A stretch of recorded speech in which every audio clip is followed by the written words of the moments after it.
ಹಾಸನ ಜಿಲ್ಲೆಯ ಎಲ್ಲ ನನ್ನ ಆತ್ಮೀಯ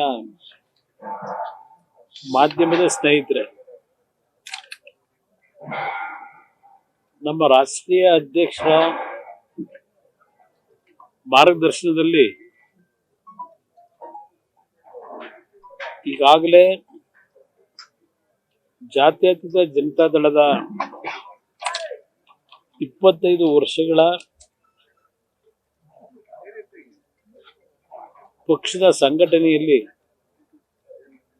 ರಾಜ್ಯದಲ್ಲಿ ಒಂದು ಪ್ರಾದೇಶಿಕ ಹಿನ್ನೆಲೆಯನ್ನು ಹೊಂದಿರತಕ್ಕಂಥ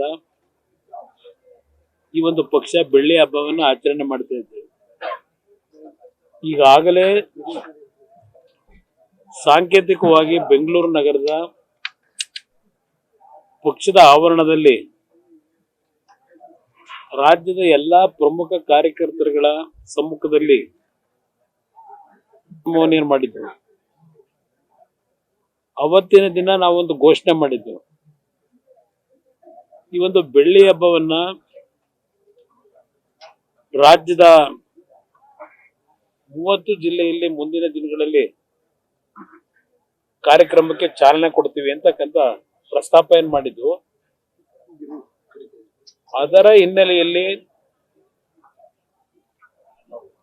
ಹಾಸನ ಜಿಲ್ಲೆಯಲ್ಲಿ ಪ್ರಥಮವಾದಂತಹ ಸಭೆ ಬೆಳ್ಳಿ ಹಬ್ಬದ ಆಚರಣೆಯನ್ನ ಮಾಡಬೇಕು ಅಂತಕ್ಕಂಥ ನಿರ್ಧಾರ ಮಾಡಿ ಜಿಲ್ಲೆಯ ಎಲ್ಲ ನಮ್ಮ ಪ್ರಮುಖ ನಾಯಕರುಗಳು, ಮಾಜಿ ಶಾಸಕರುಗಳು ಎಲ್ಲರೂ ಸೇರಿ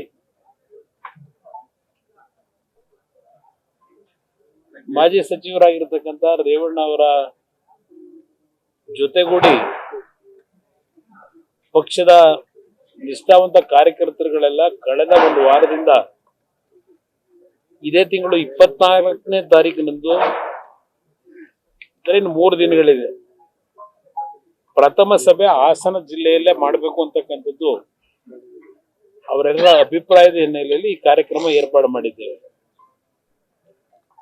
ಅದು ಜೊತೆಯಲ್ಲಿ ಈಗಿನ ಸರ್ಕಾರ ಈಗಾಗಲೇ ಹಾಸನ ಜಿಲ್ಲೆಯಲ್ಲಿ 2 ಸಭೆಗಳನ್ನ ಮಾಡಿದ್ದಾರೆ. ಮುಖ್ಯಮಂತ್ರಿಗಳು, ಮಂತ್ರಿಗಳು, ಹಲವಾರು ಉಪಮುಖ್ಯಮಂತ್ರಿಗಳು ಒಳಗೊಂಡಂತೆ ಹಾಸನ ಜಿಲ್ಲೆಯನ್ನ ಪ್ರಮುಖವಾಗಿ ಜನತಾದಳವನ್ನ ಸಂಪೂರ್ಣವಾಗಿ ಮುಗಿಸ್ಬೇಕು ಅಂತಕ್ಕಂಥದ್ದೇ ಅವ್ರ ಉದ್ದೇಶ ಇದೆ.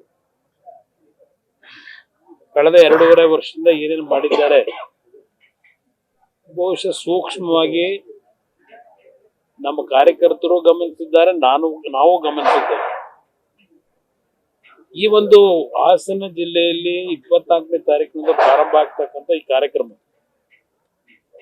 ಮುಂದಿನ ದಿನಗಳಲ್ಲಿ ರಾಜ್ಯದಲ್ಲಿ ಹಲವಾರು ಜಿಲ್ಲೆಗಳಲ್ಲಿ ಈ ಕಾರ್ಯಕ್ರಮಕ್ಕೆ ದಿನಾಂಕವನ್ನು ನಿಗದಿ ಮಾಡ್ತಾ ಇದ್ದೇವೆ. ಈ ಒಂದು ಕಾರ್ಯಕ್ರಮ ನಾವು ಹಮ್ಮಿಕೊಳ್ತಾ ಇರ್ತಕ್ಕಂಥದ್ದು ಕಾಕ್ತಾಳಿ ಅಂತಕ್ಕಂಥದ್ದು ನನ್ನ ಅಭಿಪ್ರಾಯ. ಯಾವ ಸನ್ಮಾನ್ಯ ದೇವೇಗೌಡರ ರಾಜಕಾರಣ, ಬಹುಶಃ ಅವರು ಹಾಸನ ಜಿಲ್ಲೆಯ ಮಣ್ಣಿನಲ್ಲಿ ಜನಿಸಿ ಈ ಒಂದು ಪವಿತ್ರ ಭೂಮಿಯಲ್ಲಿ ಒಂದು ಸಾಮಾನ್ಯ ರೈತ ಕುಟುಂಬದಲ್ಲಿ ಜನಿಸಿದಂಥವ್ರು. ಅವರ ರಾಜಕೀಯ ಜೀವನ ಬಹುಶಃ ಒಂದು ಸೊಸೈಟಿಯ ಚುನಾವಣೆ, ಆಂಜನೇಯ ಕೋಆಪರೇಟಿವ್ ಸೊಸೈಟಿನ ಯಾವುದೊಂದು ಸೊಸೈಟಿ, ಆ ಹೆಸರಿನಲ್ಲಿ ಪ್ರಾರಂಭ ಆದಂತ ಸೊಸೈಟಿಯ ಚುನಾವಣೆಯಿಂದ ಅವರ ರಾಜಕೀಯ ಈ ಜಿಲ್ಲೆಯಲ್ಲಿ ಪ್ರಾರಂಭ ಆದಂಥದ್ದು. ಅವರ ಸುದೀರ್ಘವಾದಂತ ರಾಜಕಾರಣದಲ್ಲಿ 62 ವರ್ಷಗಳನ್ನು ಸವದಿದ್ದಾರೆ. ರಾಜಕಾರಣದಲ್ಲಿ ಮೊದಲನೇ ಬಾರಿಗೆ ಅವರು ವಿಧಾನಸಭೆಗೆ ಆಯ್ಕೆಯಾದಂಥದ್ದು 62ರಲ್ಲಿ. ಅಲ್ಲಿಂದ ಅವರ ಒಂದು ರಾಜಕೀಯದಲ್ಲಿ ಬೆಳವಣಿಗೆಗಳು ಈ ಜಿಲ್ಲೆಯ ಜನತೆಯ ಆಶೀರ್ವಾದದಿಂದ, ಒಬ್ಬ ಸಾಮಾನ್ಯ ರೈತನ ಮಗ ದೆಹಲಿಯ ಕೆಂಪುಕೋಟೆಯಲ್ಲಿ ರಾಷ್ಟ್ರ ಧ್ವಜವನ್ನ ಹಾರಿಸ್ತಕ್ಕಂಥ ಶಕ್ತಿ ಬಂದಿದ್ರೆ ದೇವೇಗೌಡರಿಗೆ ಅದು ಪ್ರಮುಖವಾಗಿ ಹಾಸನ ಜಿಲ್ಲೆಯ ಜನತೆಗೆ ಸೇರಬೇಕು. ಅವರ ರಾಜಕೀಯ ಜೀವನದ 7 ಬೀಳುಗಳಲ್ಲಿ ಅವರು ಚುನಾವಣೆಯಲ್ಲಿ ಸೋತಿರ್ಲಿ ಗೆದ್ದಿರ್ಲಿ, ಅವರಿಗೆ ಒಂದು ಮಾನಸಿಕವಾಗಿ ಸ್ಥೈರ್ಯವನ್ನು ತುಂಬಿರ್ತಕ್ಕಂಥದ್ರಲ್ಲಿ ಈ ಜಿಲ್ಲೆಯ ಜನತೆಗೂ ಸನ್ಮಾನ್ಯ ದೇವೇಗೌಡರಿಗೂ ಅವಿನಾಭಾವ ಒಂದು ಸಂಬಂಧ ಇದೆ ಅಂತಕ್ಕಂಥದ್ದು ನನ್ನ ಅಭಿಪ್ರಾಯ. ಅವರಲ್ಲೂ ಸಹ ಈ ವಯಸ್ಸಿನಲ್ಲೂ ನಾವು ಕಾಣ್ತೇವೆ. ಹಾಸನ ಜಿಲ್ಲೆಯ ಬಗ್ಗೆ ಅಷ್ಟೇ ಅಲ್ಲ, ಪ್ರಮುಖವಾಗಿ ಹಾಸನ ಜಿಲ್ಲೆ ಅವರ ಮೊದಲನೇ ಆದ್ಯತೆ. ಅದ್ರ ಜೊತೆಗೆ ಇಡೀ ದೇಶದ ರೈತರ ಬಗ್ಗೆ ಅವರಲ್ಲಿ ಇರ್ತಕ್ಕಂಥ ಕಳಕಳಿ ಏನಿದೆ ಅದೆಲ್ಲವನ್ನ ನಾವು ಹತ್ತಿರದಿಂದ ಗಮನಿಸಿದ್ದೇವೆ. ಈ ಒಂದು ಕಾರ್ಯಕ್ರಮಕ್ಕೆ ಅವರೇ ಇವತ್ತು ನಮ್ಮ ಮಾರ್ಗದರ್ಶಕರು. ಈ ಕಾರ್ಯಕ್ರಮ ನಾವು ಮಾಡ್ತಾ ಇರ್ತಕ್ಕಂಥದ್ದಕ್ಕೂ ಈಗ ಸುಪ್ರೀಂ ಕೋರ್ಟ್ನ ಒಂದು ಆದೇಶದ ಮೇರೆಗೆ ಬಹುಶಃ ಕಳೆದ 5 ವರ್ಷಗಳಿಂದ ರಾಜ್ಯದಲ್ಲಿ ಸ್ಥಳೀಯ ಸಂಸ್ಥೆ ಚುನಾವಣೆಗಳು ಏನು ನೆನೆಗುದಿಗೆ ಬಿದ್ದಿತ್ತು,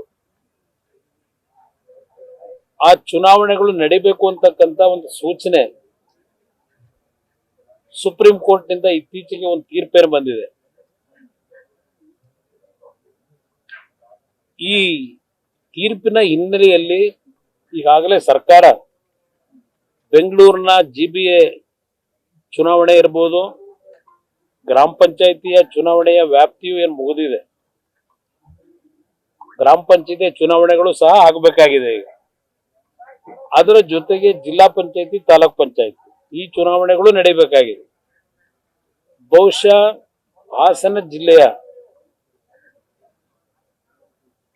ಈ ಒಂದು ಕಾರ್ಯಕ್ರಮದ ಮುಖಾಂತರ ಮುಂದಿನ ಒಂದು ಸ್ಥಳೀಯ ಸಂಸ್ಥೆ ಚುನಾವಣೆಗಳಿಗೆ ಪಕ್ಷದ ಕಾರ್ಯಕರ್ತರಿಗೆ, ನಾಡಿನ ಜನತೆಗೆ, ಸನ್ಮಾನ್ಯ ದೇವೇಗೌಡರಿಗೆ ರಾಜಕೀಯ ಶಕ್ತಿಯನ್ನ ತುಂಬಿ ದೆಹಲಿಯ ಮಟ್ಟದವರೆಗೆ ತೆಗೆದುಕೊಂಡು ಹೋದಂತ ಈ ಜಿಲ್ಲೆಯ ಮತದಾರ ಬಂಧುಗಳು, ಈ ಜಿಲ್ಲೆಯ ಒಂದು ಮಣ್ಣಿನ ಶಕ್ತಿ ಮುಂದಿನ ಚುನಾವಣೆಗಳಲ್ಲಿ, ಸ್ಥಳೀಯ ಸಂಸ್ಥೆ ಚುನಾವಣೆಗಳಲ್ಲಿ ಈ ಜಿಲ್ಲೆಯ ಕಾರ್ಯಕ್ರಮದ ಮುಖಾಂತರವೇ ಒಂದು ಸಂದೇಶ ರಾಜ್ಯದ ಜನತೆಗೆ ತಲುಪಿಸಬೇಕು ಅಂತಕ್ಕಂಥ ಉದ್ದೇಶ ಇವತ್ತು ಪಕ್ಷದ ನಾಯಕರುಗಳು ಇಟ್ಕೊಂಡಿದ್ದಾರೆ. ಆ ಹಿನ್ನೆಲೆಯಲ್ಲಿ ಬಹುಶಃ 24ನೇ ತಾರೀಕು ನಡೆಯತಕ್ಕಂತ ಈ ಒಂದು ಸಭೆ ಜನತಾದಳಕ್ಕೆ ಒಂದು ಅತ್ಯಂತ ಮಹತ್ವವಾದಂತ ಸಭೆ ಅಂತಕ್ಕಂಥದ್ದು ನನ್ನ ಅಭಿಪ್ರಾಯ. ಆ ಹಿನ್ನೆಲೆಯಲ್ಲಿ ಈಗಾಗಲೇ ನಮ್ಮ ಕಾರ್ಯಕರ್ತರು ಜಿಲ್ಲೆಯಲ್ಲಿ ಒಂದು ಹಬ್ಬದ ರೀತಿಯಲ್ಲಿ ಈ ಕಾರ್ಯಕ್ರಮವನ್ನ ಮಾಡಬೇಕು ಅಂತ ಹೇಳಿ ಸ್ವಯಂ ಪ್ರೇರಿತರಾಗಿ ಕಾರ್ಯಕರ್ತರಲ್ಲಿ ಹುಮ್ಮಸ್ಸನ್ನ ನಾವೇನ್ ಕಾಣ್ತಾ ಇದ್ದೇವೆ. ಬಹುಶಃ ಒಂದು ಐತಿಹಾಸಿಕವಾದಂತ ಸಭೆ 26ನೇ ತಾರೀಕಿನಂದು ಇಲ್ಲಿ ನಡೀತದೆ ಅಂತಕ್ಕಂಥದ್ದು ಒಂದು ವಿಶ್ವಾಸ ಇದೆ ನನಗೆ.